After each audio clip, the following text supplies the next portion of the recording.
ये हमने last episode के अंदर देखा था। विपिन ने अनाउंस कर दिया था कि वो वहाँ पर उसको चैलेंज करने वाला है और वही खबर अब लिया उसी और महल के अंदर चली जाती है, जहाँ पर राजा भद्र और सुल्तान दोनों की सिट्टी पिट्टी गुल हो जाती है। जब वह वहाँ पर अपने एक मैसेंजर को बुलाते हैं तो वो वहाँ पर आकर बताता है कि मैं इसके बारे में पता लगा सकता हूँ कि आज इस दुनिया के अंदर कौन है जिसने मास्टर टीचर पवेलियन को पूरी तरह से नष्ट कर दिया था।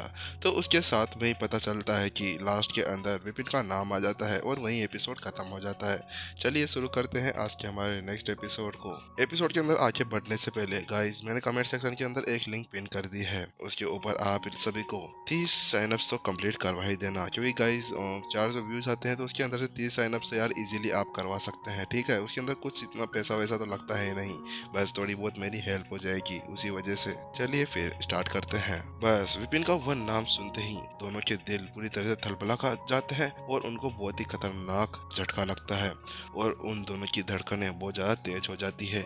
ऐसा लग रहा होता है जैसे कि बस विपिन के नाम से ही उनके दिल के अंदर खौफ बैठ गया था। सुल्तान उससे पूछता है, विपिन? कौन सा विपिन? आखिरकार तुम किस विपिन की बात कर रहे हो? वही विपिन जो जुआन युआन सम्मानित साम्राज्य से आया है। वही पढ़ते पढ़ते अब उसके होठ फड़फड़ाने लगते हैं। अब बाइशी समझ नहीं आ रहा था कि आखिरकार उसको आगे कैसा कहना चाहिए। उसने उसके बाद में कहा, अरे वो वही विपिन है जिसके बारे में भी बताया जा रहा है, होंगयुआन मास्टर टीचर अकेडमी का एकमात्र प्रिंसिपल विपिन। और अभी आप लोगों ने पिछली घोषणा के अंदर ये तो सुन ही लिया था ना कि किस तरह से प्रिंसिपल विपिन कहकर बुलाया गया था। तो फिर आप बताइए कि होंगयुआन साम्राज्य भी एक ही है और वहाँ का प्रिंसिपल का नाम भी विपिन ही है। तो इसके अलावा अब तो कोई ऐसा पागल ही होगा या कोई ऐसा बेरा भाट ही होगा जिसको अभी तक वह सुनाई नहीं दी हो। कुछ समय पहले वो ये सोच रहे थे कि विपिन अभी खुद की ही मौत को दावत दे रहा था, हालांकि उन्होंने ये नहीं सोचा था कि उसका एक खतरनाक इतिहास है। उसने पहले भी एक और मास्टर टीचर पवेलियन को इसी तरह से पूरी खतरनाक नष्ट कर दिया था और उन्हें यही लग रहा था कि उनके सामने खड़ा हुआ वह नौसिखियाजा एक बच्चा होगा जो ज्यादा ही एरोगेंट बन रहा होगा।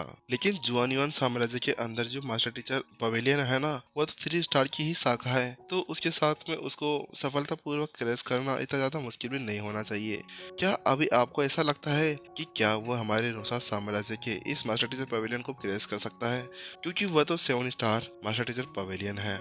राजा भद्र ये शब्द कह रहा था, हालांकि इन शब्दों के अंदर उसकी वह हिचकिचाहट देखी जा सकती थी। मुझे भी इसके बारे में ज्यादा कुछ नहीं पता, हालांकि ये देखते हुए कि उनके पास में पहले से ही एक एक्सपीरियंस है जिसके अंदर उन्होंने अपने उस बल के ऊपर एक पवेलियन को पूरी तरह से नष्ट कर दिया था, तो उसके बाद में ये देखा जा सकता है कि यहाँ पर कुछ भी हो सकता है। इसीलिए हम इस मामले को बिल्कुल भी आराम से नहीं ले सकते। और क्योंकि अभी वह अपने कॉन्फिडेंस के साथ में ये कह रहा है कि वह इस रोसा साम्राज्य के मास्टर टीचर पवेलियन को यहाँ पर गिरा देगा, तो इसका मतलब ये होगा कि उसको अपने आप पर पूरा भरोसा होगा कि वह सफल हो जाएगा इस मास्टर टीचर पवेलियन को राख में मिलाने में। भाईशी ने ऐसे शब्द कहे थे। उसकी बात सुनने के बाद में भद्र का चेहरा पूरी तरह से कांपने लगा था। नहीं नहीं, ऐसा नहीं होना चाहिए, हम उसको ऐसा करने के लिए सफल नहीं होने दे सकते। हालांकि ये सोचना कि अभी विपिन ने यहाँ पर उस पवेलियन को अभी चैलेंज कर दिया है और उसके साथ में उसको वहाँ पर अनुरोध भी मिल चुका है कि वह यहाँ पर उसको चैलेंज दे सकता है, इसीलिए इससे कोई फर्क नहीं पड़ता कि वह सफल हो या ना हो। यहाँ पर बात क्या थी? बात ये थी कि मुख्यालय अभी विपिन को पूरी तरह से सम्मान दे रहा था और इसका मतलब ये था कि रोसात एम्पायर के इस मास्टर टीचर पवेलियन को पहले से ही उस ब्लैक लिस्ट के अंदर रखा जा चुका है। उन सभी को ऐसा लगता है कि हमारे इस रोसात मास्टर टीचर पवेलियन के अंदर कुछ गलत काम होते हैं और कुछ छोटे रैंक वाले मास्टर टीचर्स के साथ में दुर्व्यवहार होता है। और इसको देखते हुए मुझे पक्का विश्वास है कि मुख्यालय द्वारा यहाँ पर कुछ लोगों को भेजा जाएगा, पवेलियन मास्टर चंद्रन को वहाँ पर बुलाया जाएगा और चाहे जांच कुछ भी हो, उसके साथ में चंद्रन की पूरी तरह से प्रतिष्ठा नष्ट हो जाएगी जो उसने इतने सारे सालों के अंदर बनाई थी। नहीं, ऐसा नहीं हो सकता। और जैसे ही राजा भद्र ऐसे चिल्लाया ही था कि अचानक से उसके मुंह के अंदर से अब खून बाहर निकलने लगा। उसके सीने के अंदर तेज दर्द होने लगा। वो अपने सीनों को दबाते हुए कहता है, भाई सी तुम अब अपना मुंह बंद करो और जल्दी से मेरे पास में आओ और मुझे मारना शुरू कर दो और जितने ज्यादा हो सके उतनी ज्यादा ताकत के साथ में मुझे मारो। मुझे मुझे मुझे इसकी आवश्यकता है, जल्दी बारिशी मुझे मारो। जहाँ पर राजा भद्र का वह डोज वापस से शुरू हो चुका था जो विपिन ने उसके दिल के अंदर डाला था। वहीं दूसरी तरफ रोसात एम्पायर के अंदर, रोसात मास्टर टीचर पवेलियन के अंदर, आकाश के अंदर उन दो शब्दों को देखने के बाद में आदर्श की आंखों के सामने अब अंधेरा छा गया था। उन्हें इस बात से कोई फर्क नहीं पड़ता था कि यहाँ पर इस चंद्रन ने क्या किया था, किस तरह से उसने दूसरे को अपमानित करने की कोशिश की थी। हालांकि आदर्श यहाँ पर बचपन से बड़ा हुआ था, उसने यहाँ पर ट्रेनिंग की थी और अपने कई सारे साल इस मास्टर टीचर पवेलियन के अंदर गुजारे थे और वो पहले से ही इस जगह को अपना घर मान चुका था। वह यहाँ पर ये बिल्कुल भी बर्दाश्त नहीं कर सकता था कि कोई इसको यहाँ पर बर्बाद कर दे। हालांकि वो यहाँ पर ज्यादा कुछ कर भी नहीं सकता था क्योंकि यहाँ पर कुछ भी कहने के लिए पहले से बहुत ज्यादा देर हो गई थी। क्योंकि पूरी स्थिति को देखने के बाद में आदर्श को पता था कि विपिन के पास में अब ऐसा करने के अलावा कोई और काम नहीं था। विपिन केवल एक 6 स्टार मास्टर टीचर था, जबकि उसके सामने वाला एक पवेलियन मास्टर था और 7 स्टार मास्टर टीचर भी था। यदि अगर यहाँ पर विपिन कुछ देर तक उसको यहाँ पर दोषी ठहराने की कोशिश भी करता और अपने सारे प्रयास भी कर लेता ना, तो विपिन भी वहाँ पर नहीं पहुँच पाता कि वह उसको वहाँ पर कोई सजा दिला सके। इसी वजह से अब विपिन के पास में कोई और चारा नहीं था कि वह यहाँ के इस मास्टर टीचर मंडप को पूरी तरह से उखाड़ कर बाहर फेंक दे।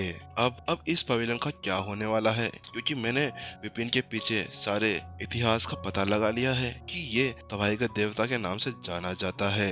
आदर्श इन सभी बातों को सोचते हुए अब निराशा से बस आ भरे बिना रह सकता था, क्योंकि वह यहाँ पर ज्यादा कुछ नहीं कर पा सकता था। जहाँ पर आदर्श अभी अपने ही ख्यालों के अंदर खोया हुआ था, वहीं दूसरी तरफ मास्टर टीचर पवेलियन का चंद्रन अपने सामने हो रही उन सभी घटनाओं से इतना ज्यादा क्रोधित हो चुका था कि उसका पूरा शरीर अभी कांपने लगा था, क्योंकि पवेलियन मास्टर के रूप में उसको यहाँ पर 500 वर्ष से 500 वर्षों से भी ज्यादा अधिक समय हो गया था और बस वह यहाँ से रिटायर होने ही वाला था। उसने तो यहाँ पर यह सोचा था कि वह अपने करियर के ये लास्ट कुछ साल आराम से बिताएगा और आराम से शांतिपूर्ण ढंग से यहाँ से बाहर निकल जाएगा, लेकिन उसने ऐसा कभी भी नहीं सोचा था कि अब उसके साथ में ऐसा कुछ हो जाएगा कि लास्ट में यह बच्चा यहाँ पर आकर उसको चैलेंज कर बैठेगा और उसकी पूरी मास्टर टीचर पवेलियन को इस तरह से धूमिल करने की कोशिश करने लगेगा। और अब यहाँ पे चाहे से ये इस पवेलियन को तोड़ ना पाए, हालांकि पहले से ही जो इसकी प्रतिष्ठा थी, जो उसका सम्मान था, वो पहले से ही पूरी तरह से नष्ट हो चुका था। क्या आप जानते हैं कि एक मास्टर टीचर पवेलियन को गिराने का क्या मतलब होगा? अपने भीतर के उस फूटते हुए लावा जैसे गुस्से को दबाते हुए पवेलियन मास्टर चंद्रन ने अपने दांत पीसते हुए विपिन से कहा, अगर वास्तव में यहाँ पर ऐसा होता कि कोई अपनी नजरों को फेरते हुए ही किसी को मारा जाता, तो वास्तव में वह अभी विपिन को कई बार मौत दे चुका होता। क्या आप मेरे से अभी भी वह सवाल पूछने की हिम्मत करते हैं? एक तेज चमक के साथ में विपिन ने पवेलियन मास्टर चंद्रन को एक डरावनी नजर के साथ में देखा। उसके बाद में बहुत ज्यादा भयानक आवाज के साथ में वह कहता है, मैं वो था जिसने मानव जाति के लिए उस अंडरग्राउंड गैलरी के अंदर जाकर उस सील को ठीक किया। उसके बाद में भूमिगत गैलरी के अंदर उतरकर वहाँ पे कुछ ऐसे राजा थे जो हमारे मानव जाति के ऊपर अटैक करने के लिए आ रहे थे, उनको मारा। मानव जाति के ऊपर से बहुत बड़े संभावित संकट को दूर करने के लिए मैंने अपनी जान पर खेलकर किंग टियन वंश के 10 राजाओं का शिकार किया। मानव जाति के लिए और भी ज्यादा शक्तिशाली लड़ाकू मास्टर टीचर्स को पढ़ाया। होंगर मास्टर टीचर अकेडमी के सभी नॉर्मल स्टूडेंट्स को इस हद तक तैयार कर दिया कि वह सभी अभी इस समय मास्टर टीचर पवेलियन को उखाड़ फेंक सकते हैं और लड़ाकू मास्टर्स की जितनी उनकी बराबरी की जा सकती है। मैंने अपनी पूरी जिंदगी उसके अंदर डाल दी, मैंने अपने हर एक समय उसके अंदर दे दिया। हालांकि उसका मेरे को कोई पछतावा नहीं हुआ था, लेकिन मैं जब से यहाँ पर रोसा सिटी के अंदर आया हूँ, उसके बाद में इसने मेरे ऊपर इस तरह के अपमानजनक आरोप लगाने की कोशिश की और मुझे अपमानित करने की हिम्मत भी करता है। और मैंने सभी से पहले कह दिया था कि मुझे पहले ही इस पवेलियन को गिरा लेने दो, लेकिन वो तो मेरे दोस्त थे आदर्श, इसीलिए उनकी बात सुनते हुए मैंने ऐसा कुछ नहीं किया था। मुझे लगा कि सभी इस बात को मान जाएंगे, हालांकि कोई नहीं माना, इसीलिए अब मेरे पास में कोई और चारा नहीं बचा है। अब तो ये या तो पवेलियन रहेगा या फिर मैं रहूंगा। इसके अलावा आप एक असक्षम पवेलियन मास्टर हैं, क्योंकि आपने जिन्होंने गलती की है उनको बचाने के आप आगे बढ़े, और जिन्होंने इस मानव जाति की रक्षा की है उसके ऊपर कीचड़ उछालने की हिम्मत की। इसीलिए इसीलिए अब मुझे अपने तरीकों का इस्तेमाल करना पड़ेगा। मुझे इस मामले से कोई फर्क नहीं पड़ता कि आप शर्मिंदा हुए या नहीं। वहीं जहाँ पर विपिन इस तरह से कह रहा था, तुम बहुत हो गया, तुम अपना मुंह बंद रखो। उनकी बातें सुनकर विपिन की वह सभी बातें ऐसी थी जैसे कि कोई तीर हो और सीने के ऊपर जाकर लगा हो। उन शब्दों को सुनने के बाद में अभी चंद्र के कानों के और मुंह के अंदर से अभी खून निकलने लगा था। क्योंकि कुछ समय पहले उसने ऐसा सोचा था कि उसके सामने खड़ा हुआ वह व्यक्ति बहुत ही ज्यादा भोला व्यक्ति होगा और उसके साथ में कुछ बातचीत कर कर उसको समझाया जा सकता है, क्योंकि वह एक ठहरा 6 स्टार मास्टर टीचर। इसी वजह से उसको लगने लगा था कि वह उसको अपने सामने झुका सकता है।